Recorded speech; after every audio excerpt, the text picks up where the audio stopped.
Assim de pé como você está, pega a tua Bíblia. Abre lá no livro de Jó, capítulo 42. Jó 42, capítulo 42. Quem achou diz amém. Quem não achou diz, espera um pouquinho aí, pastor. Livro de Jó, capítulo 42.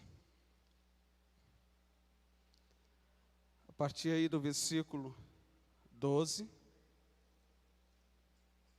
Glória a Deus.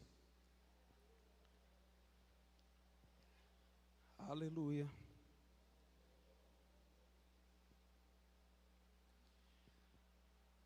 Jó capítulo 42, a partir do verso 12.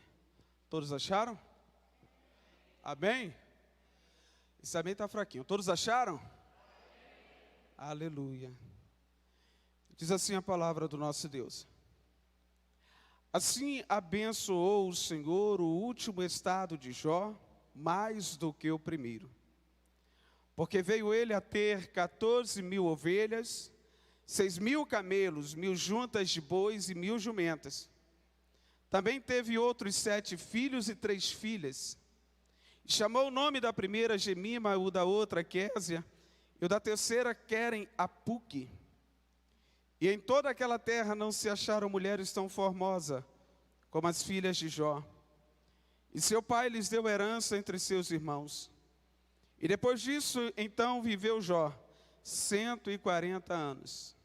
E viu a seus filhos e aos filhos de seus filhos, até a 4ª geração. Feche seus olhos, curva a tua cabeça e ore comigo.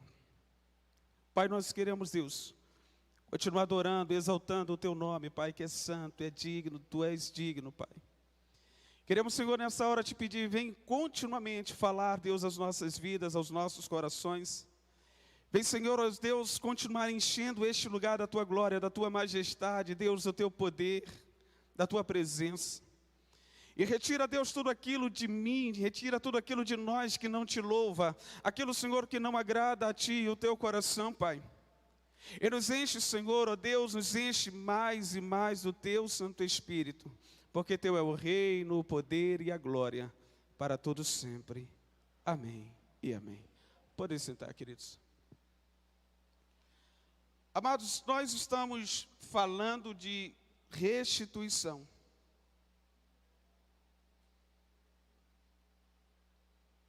E eu quero trazer esse tema esta noite, vivendo o tempo da restituição.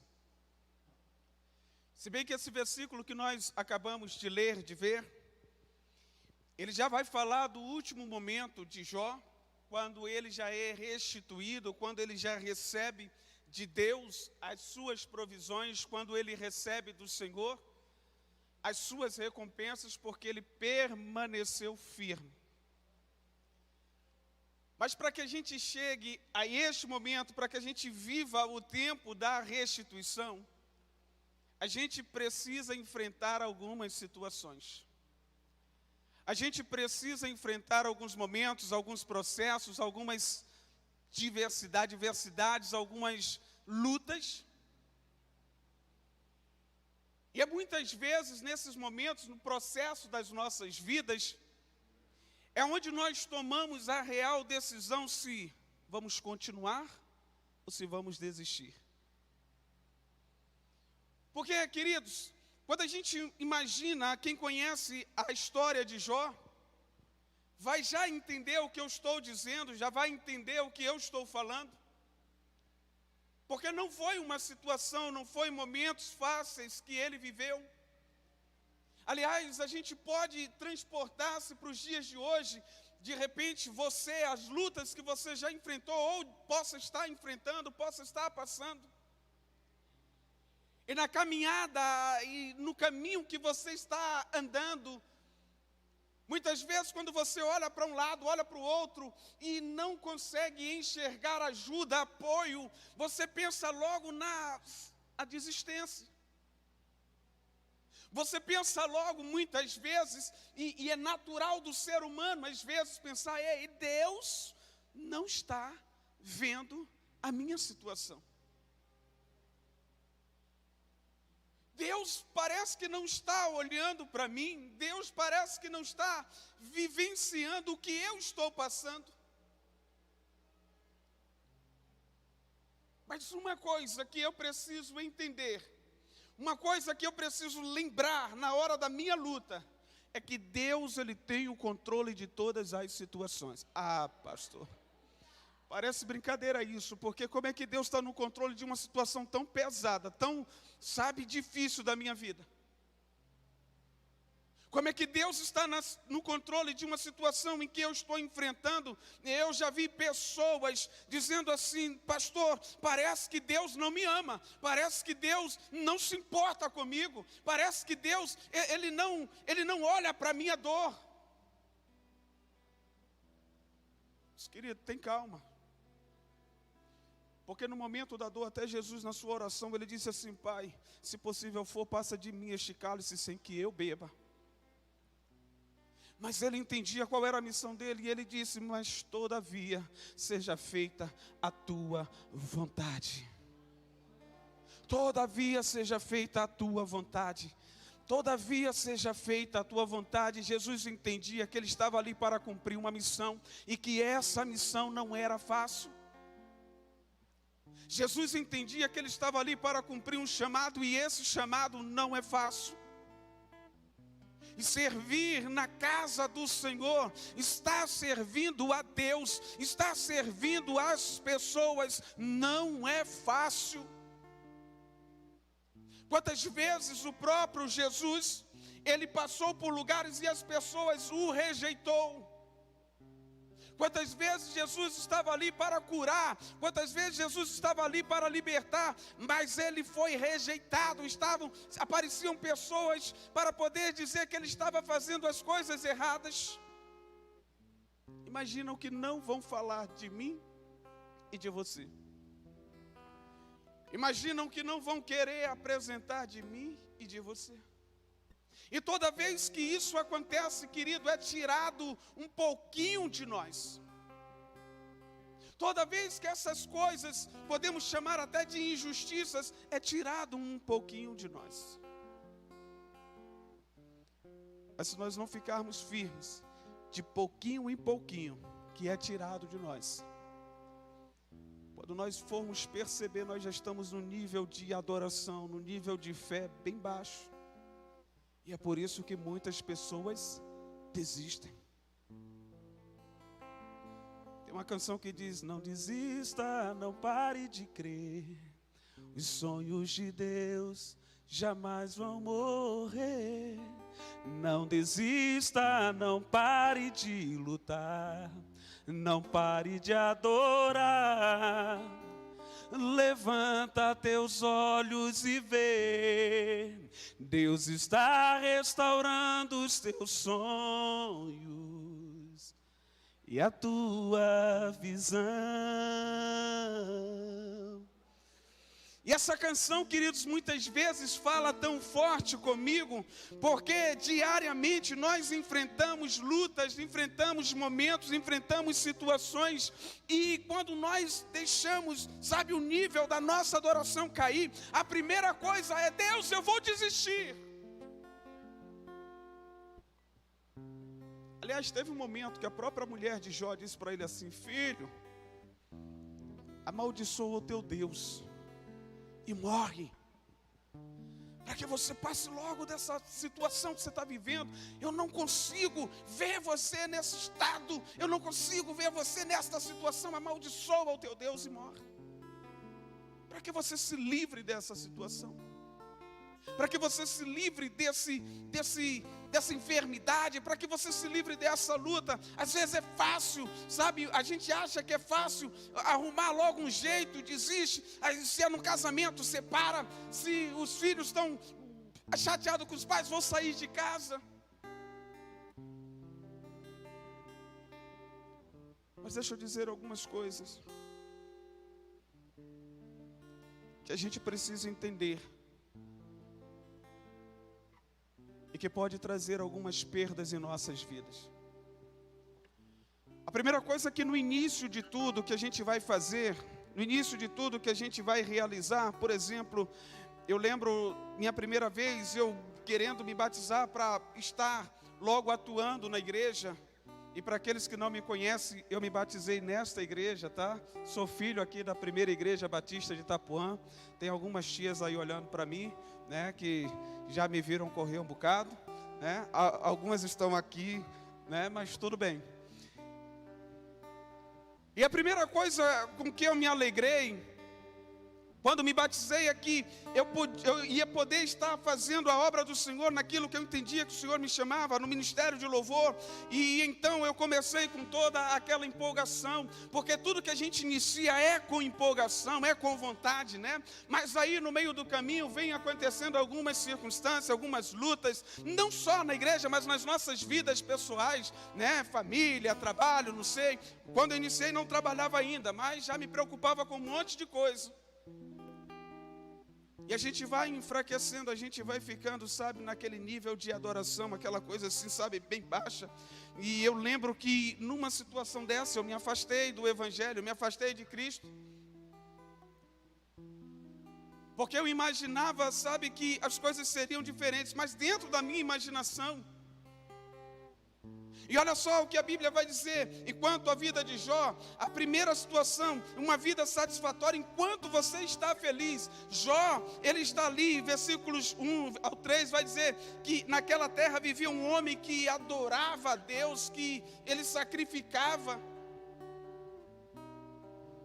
E ele sacrificava pelos filhos, pelos pecados que possivelmente eles ainda iam cometer. Porque alguém dizia para Jó: Jó, olha, se você sacrificar, se você oferecer ao Senhor um sacrifício, Ele te perdoará, perdoará a sua família. E assim ele fazia. Então muitas vezes, enquanto nós estamos felizes, está legal, está beleza.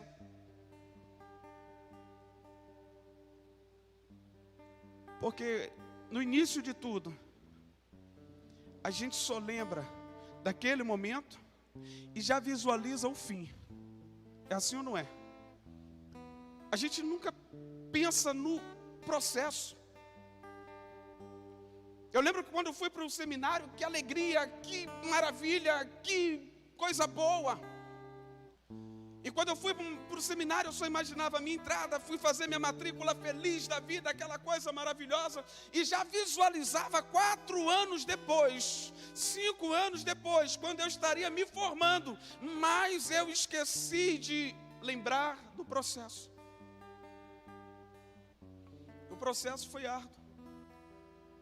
O problema, querido, não é o início, nem a visualização do que você tem para o final. O problema é o processo. Casamento, pronto, vamos falar do casamento.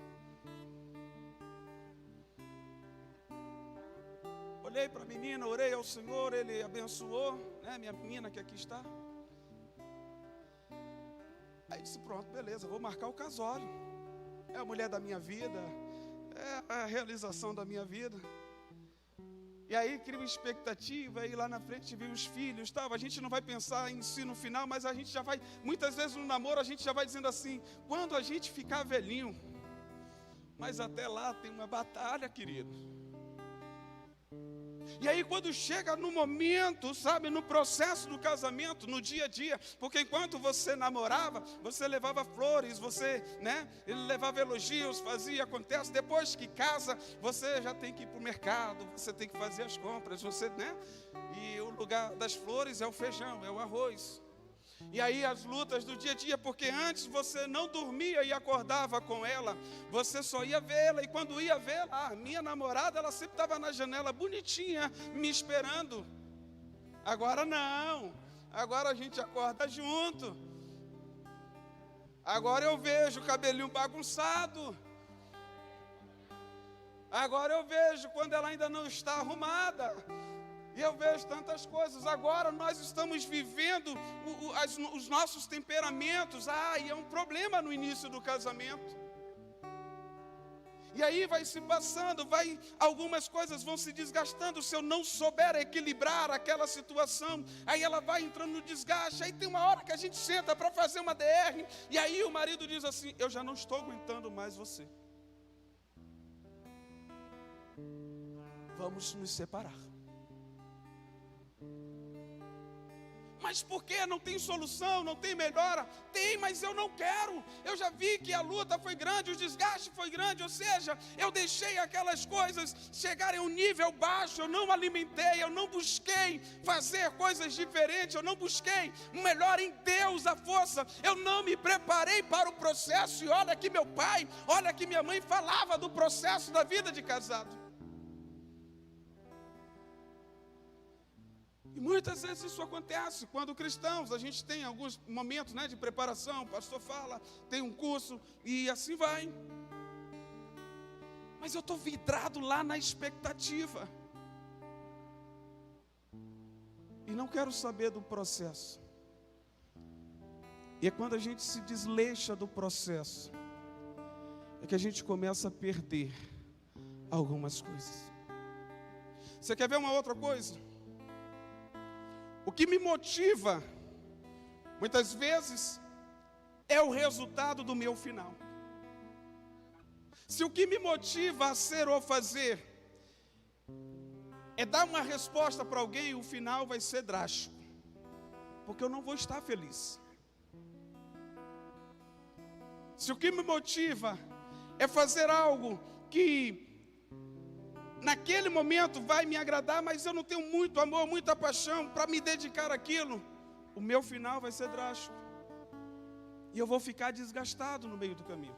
Olha só uma coisa, no versículo 9 em diante, presta aí atenção comigo, Jó capítulo 1, no versículo 9.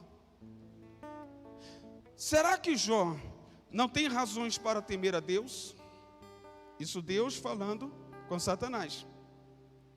Então respondeu Satanás, olha que ousadia: acaso não puseste uma cerca em volta dele, da família dele e de tudo que ele possui? Tudo mesmo tens abençoado, tudo que ele faz, de modo que todos os seus rebanhos estão espalhados por toda a terra. Mas estende a tua mão e fere tudo o que ele tem, e com certeza ele te amaldiçoará na tua face. Deus já conhecia o coração de Jó. Mas olha só o que Satanás coloca ali.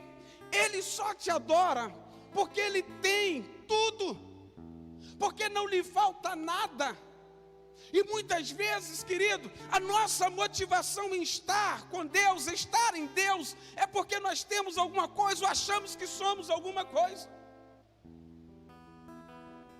Não nos preparamos para as adversidades, não nos preocupamos com a palavra de Deus, quando o próprio Jesus diz: ei, no mundo tereis aflições, mas tende bom ânimo, porque eu venci o mundo. Mas às vezes a gente não prepara-se para o processo.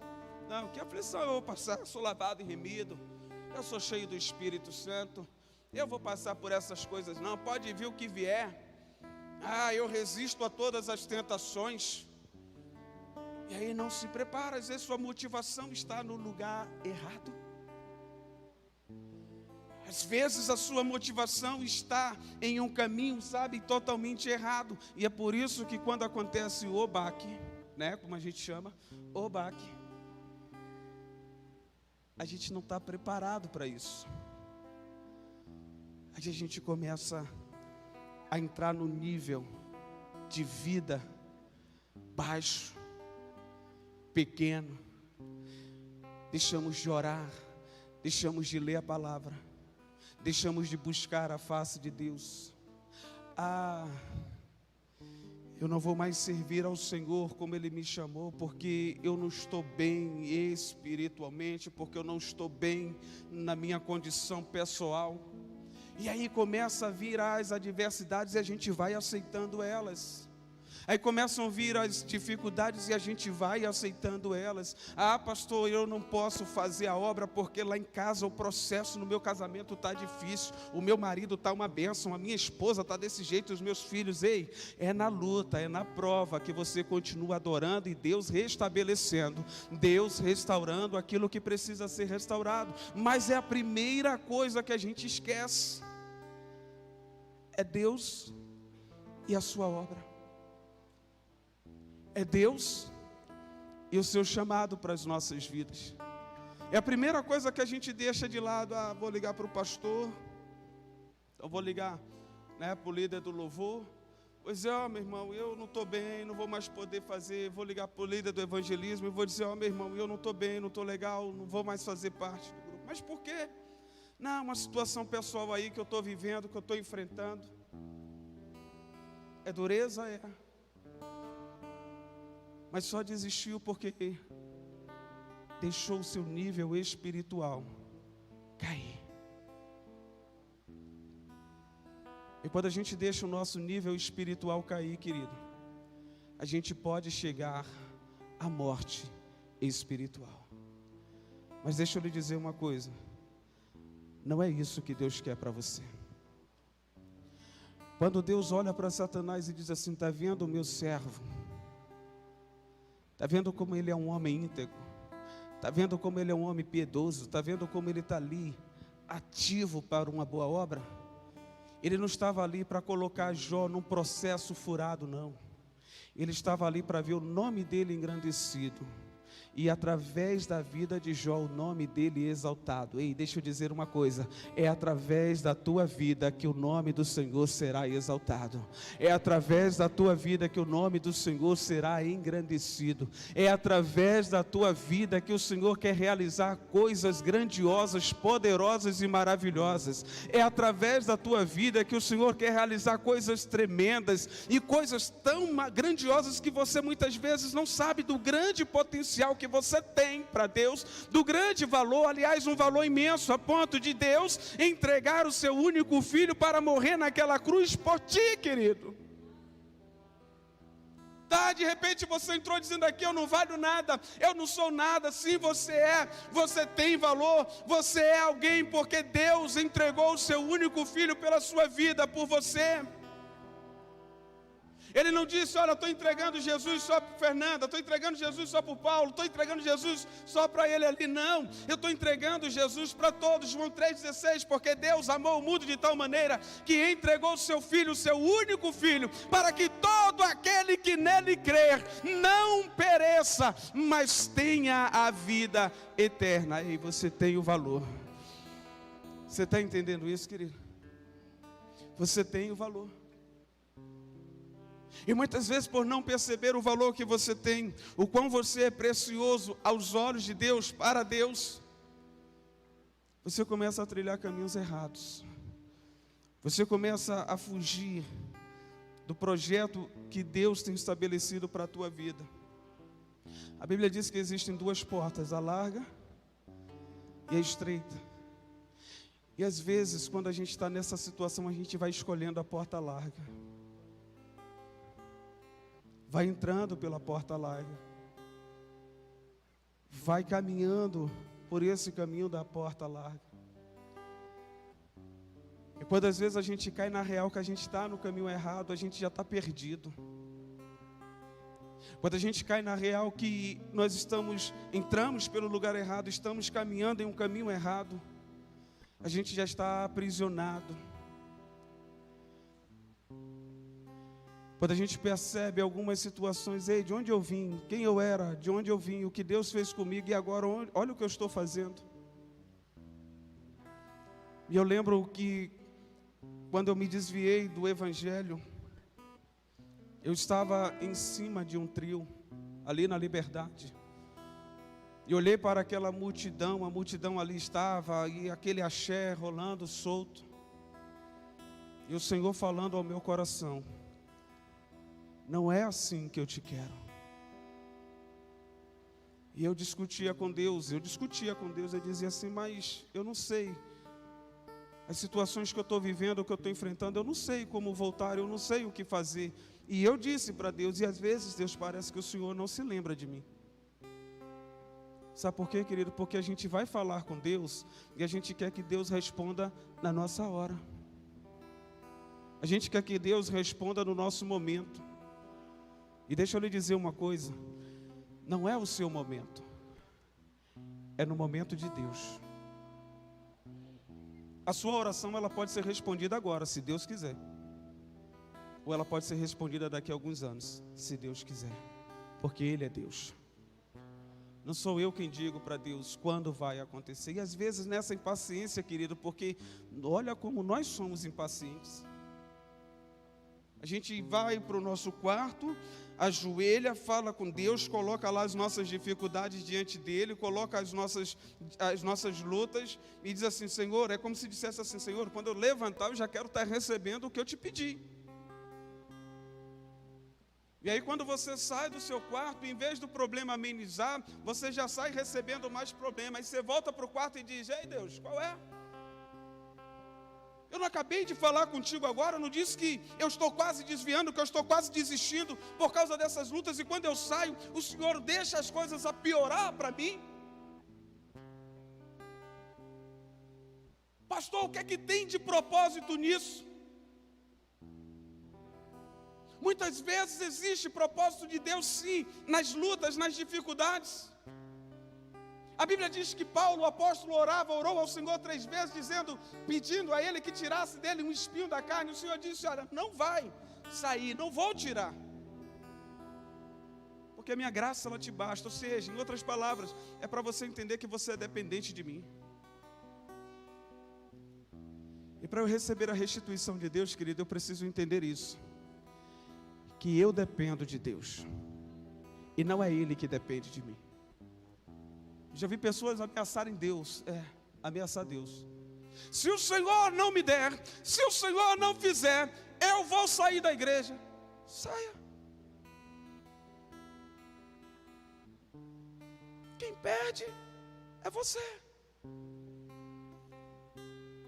Não adianta esse negócio de querer ameaçar Deus. Até mesmo porque muitas das nossas lutas, deixa eu dizer uma coisa agora bem séria, muitas das nossas lutas somos nós mesmos quem provocamos. Somos nós mesmos quem nos colocamos nela. Muitas vezes porque não obedecemos a palavra de Deus, não obedecemos a nossa liderança, não obedecemos aos nossos pais, ou seja, não obedecemos a nada nem ninguém. E aí não entendemos porque aquela situação está acontecendo com nós. Quer ver um exemplo? Naamã, quando vai buscar Eliseu, ele oferece para Eliseu presentes. Eliseu diz: ei, não precisa não quero não. Quero não. Aí o discípulo de Eliseu fica chateado com ele. Poxa, ele não vigiou. Eu acho que ele deveria aceitar, eu acho que ele deveria fazer, e muitas vezes o meu e o seu achismo está nos levando em caminhos errados. Aí Geazi corre agora lá atrás de Naamã e diz assim: olha, eu quero aquelas coisas que você ofereceu lá para o meu senhor, e ele não quis. Mas não era hora, não era tempo, não era aquilo que precisava ser feito. Mas às vezes a gente toma as atitudes que não devemos tomar, que o nosso líder está dizendo não vai, que às vezes o próprio Deus está dizendo não faça, mas você vai lá e enfrenta aquela situação. Aí o negócio aperta. O que foi que aconteceu com ele? Ele agora recebeu toda a enfermidade de Naamã sobre ele. E às vezes a gente fica assim: Deus, por que está acontecendo isso? Por que está acontecendo aquilo? Por que está acontecendo aquilo outro?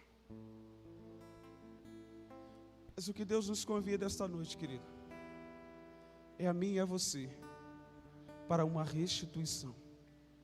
Sabe por quê? Porque não é interesse de Deus te ver prostrado, derrotado, humilhado diante do seu inimigo.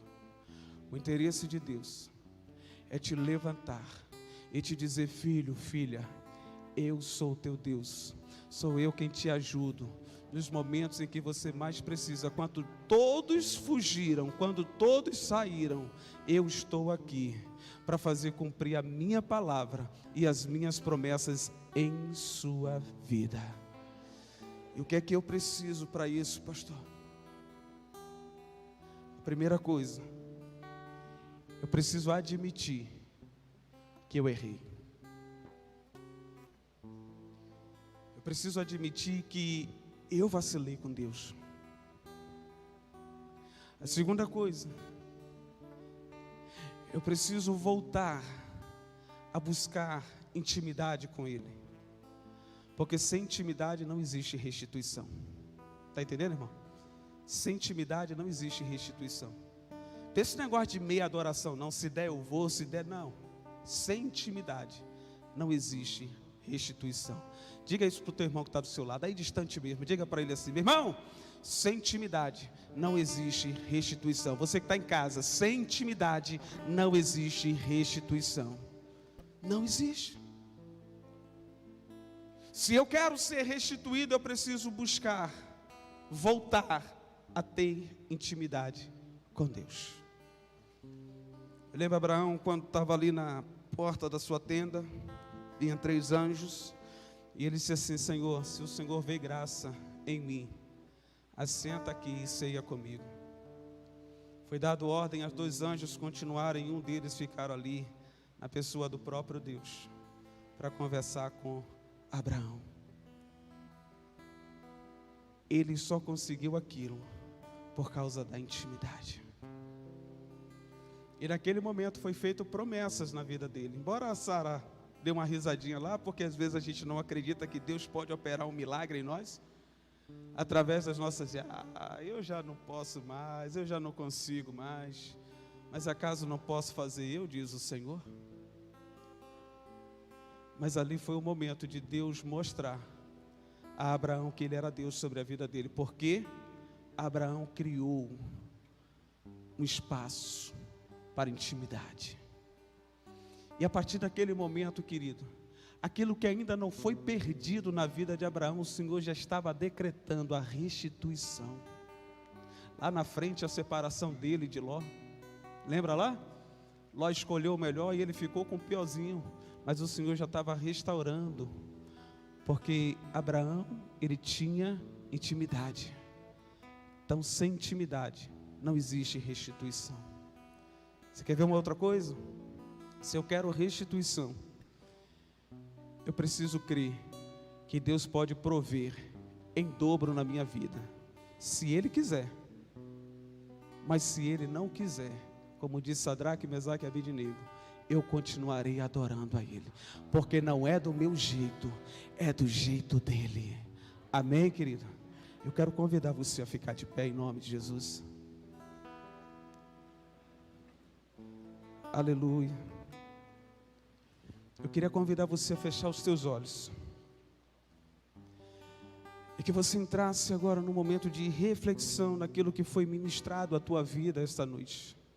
E desde hoje pela manhã, o que foi falado, aleluia, ao teu coração, ao teu íntimo, de repente é a sua luta, a sua prova, é o seu momento, é isso que você está enfrentando, é isso que você está atravessando, mas o Senhor está dizendo para você esta noite: ei, não desanime, porque em meio às suas lutas eu continuo sendo o seu Deus. Eu posso restituir o que foi perdido. Às vezes a gente não acredita, não tem mais jeito, tem sim. Assim como o Senhor fez na vida de Jó. E olha o que a Bíblia diz, que deu a ele em dobro. Não é porque Jó merecia, foi porque Deus quis fazer assim. Deus, Ele pode restituir aquilo que o diabo tentou destruir ou destruiu na tua vida. Então abre o teu coração agora para Ele. Abre agora o teu coração para Ele, em nome de Jesus.